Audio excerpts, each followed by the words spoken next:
Ok, dans cette vidéo, je vous explique comment Google vous juge et comment nous, on fait pareil aussi, juste avec vos avis. Je ne vous parle pas évidemment de vos clients qui s'y réfèrent à peu près à 90% aujourd'hui. Bon, je m'explique. Aujourd'hui, Google va analyser les preuves. Les preuves, bon, bah, ça va être les avis dans ce cas précis, les avis de votre fiche Google. Donc la première chose à faire, bah, ça va être de collecter des avis. Comment collecter des avis? Bah écoutez, c'est très simple. Mettez en place des QR codes, habituez vos clients à vous donner des avis, relancez une fois, deux fois, trois fois, quatre fois. Nous, on a un système pour maximiser le nombre d'avis qui marche pas mal. Si vous voulez, on peut mettre ça en place avec vous, bien sûr. C'est très très simple. Ensuite, on va aller analyser le nombre d'avis et la qualité d'avis. Qu'est-ce que j'entends par là? Ça va être donc le nombre total d'avis, ça va être la note moyenne, la comparaison avec les concurrents, est-ce que vous en avez des moins bons ou des meilleurs, et surtout la fréquence, est-ce que vous avez un avis tous les 2 mois, tous les 3 mois, voilà, qu'est-ce qui donne envie à Google de vous recommander, hein, c'est toujours le même principe. Une fois que tout ça est fait, on va chercher à savoir est-ce que vous répondez à vos avis et comment vous y répondez. Quand vous avez des mauvais avis, comment vous y répondez?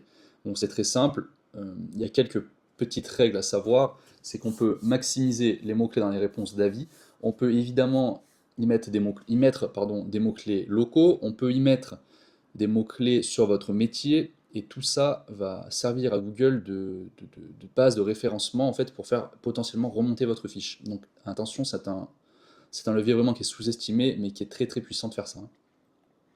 Et bien sûr, ça va permettre à Google de voir que vous êtes actif, de voir que vous répondez, et tout ça va favoriser votre référencement, c'est évident.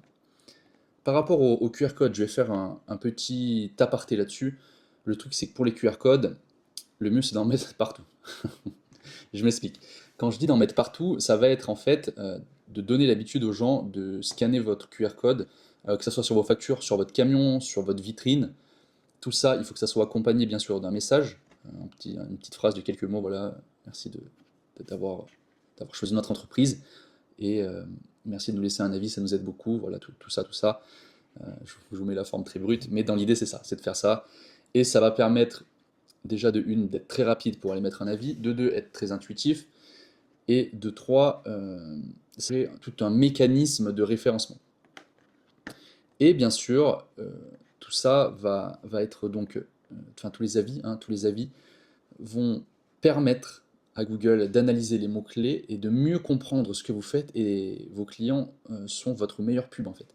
Et c'est là que c'est très très puissant, c'est qu'au plus les clients vont mettre des avis longs avec des mots-clés, par exemple, si vous faites des façades, si votre client vous dit oui, écoutez, c'est très, très bonne expérience avec cette entreprise, nous avons réalisé ce chantier en quelques jours à Clermont-Ferrand par IMS Façade, je dis un truc bête, ça Google va le comprendre, va se dire waouh, ok, ça c'est pertinent, je vais le remettre en haut. Hein, c'est aussi simple que ça. Et donc c'est pour ça qu'on en vient à parler de SEO local. En fait, ça va être grâce à vos commentaires. Vous, comme je vous l'ai dit un petit peu avant, quand vous allez y répondre, ça va aussi indiquer à Google potentiellement, si vous mettez les mots-clés, ça va potentiellement indiquer à Google que cette entreprise est pertinente parce que vous avez mentionné le petit oui, merci pour votre confiance, et nous sommes très fiers d'avoir fait votre façade à Clermont-Ferrand. Voilà, en gros c'est ça, et ça va vraiment jouer en votre faveur.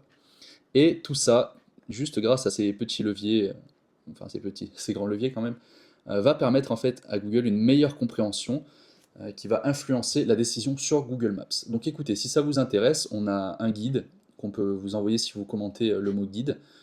Et bien sûr, si ça vous intéresse, vous pouvez même réserver un appel, on analyse votre visibilité avec vous, on regarde où vous en êtes et ce qu'on peut améliorer.